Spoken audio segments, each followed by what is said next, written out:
বিশ্ব রাজনীতিতে গুরুত্বপূর্ণ ভূমিকায় অবতীর্ণ হয়েছে পাকিস্তান। তবে সবচেয়ে বেশি আলোচনায় দেশটির সেনাপ্রধান জেনারেল আসিফ মনির। তার অনুরোধেই যুদ্ধবিরতির মেয়াদ বাড়িয়েছেন মার্কিন প্রেসিডেন্ট ডোনাল্ড ট্রাম্প। কিন্তু কিভাবে বিশ্ব রাজনীতির গুরুত্বপূর্ণ খেলোয়াড় হয়ে উঠলেন জেনারেল আসিম? বিস্তারিত জানাচ্ছেন তৌফিকুল ইসলাম আশিক।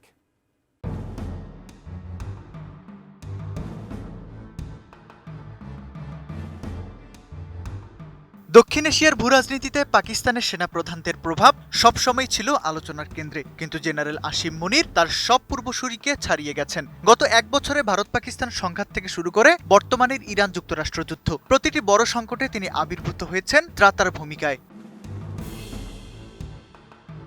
গত কয়েকদিনে মধ্যপ্রাচ্যের ভাগ্য নির্ধারণে পাকিস্তান যেভাবে মধ্যস্থতাকারী শক্তি হিসেবে আবির্ভূত হয়েছে তার নেপথ্য কারিগর এই সেনাপ্রধান। ট্রাম্প প্রশাসনের সর্বশেষ ঘোষণা অনুযায়ী প্রধানমন্ত্রী শাহবাজ শরীফ এবং জেনারেল মনিরের অনুরোধেই যুক্তরাষ্ট্র ইরান অস্থায়ী যুদ্ধবিরতির মেয়াদ বাড়ানো হয়েছে। এর মাধ্যমে স্পষ্ট হয় ওয়াশিংটন আর তেহরানের মধ্যকার শীতল যুদ্ধের বরফ গলাতে পাকিস্তানই এখন প্রধান সেতুবন্ধন। কিন্তু এই উত্থান একদিনে হয়নি। 2025 সালে কাশ্মীরের পেহেলগামে হামলার পর যখন ভারত ও পাকিস্তানের মধ্যে 4 দিনব্যাপী এক রক্তক্ষয়ী সংঘর্ষ শুরু হয়, তখন মনিরের সামরিক নেতৃত্ব এবং কৌশলগত অবস্থান আন্তর্জাতিক বিশ্বের নজর কাড়ে। সেই সংকটে তার দৃঢ় অবস্থানের কারণেই তিনি পদোন্নতি পান ফিল্ড মার্শাল হিসেবে। পাশাপাশি তিনি পাকিস্তানের ইতিহাসে প্রথম চিফ অব ডিফেন্স ফোর্সেস হিসেবে দায়িত্ব নেন, যা তার ক্ষমতাকে এক নতুন উচ্চতায় পৌঁছে দেয়।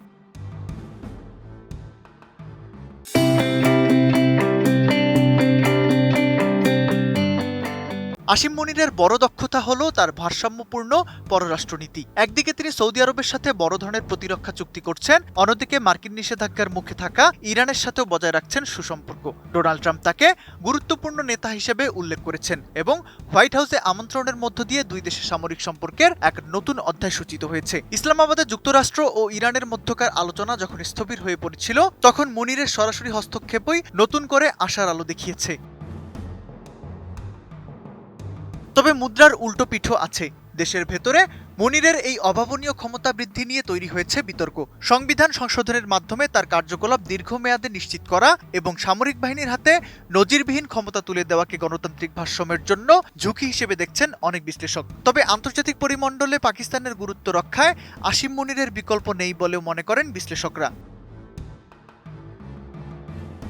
বিশেষজ্ঞদের মতে দক্ষিণ এশিয়া থেকে মধ্যপ্রাচ্য যে কোনো সংকটে বিশ্ব নেতারা এখন আর কেবল কূটনীতিকদের উপর ভরসা করছেন না, বরং আসিম মনিরের মতো একজন সোলজার ডিপ্লোম্যাট বা সামরিক কূটনীতিকই এখন বৈশ্বিক স্থিতিশীলতার চাবিকাঠি হয়ে উঠেছেন।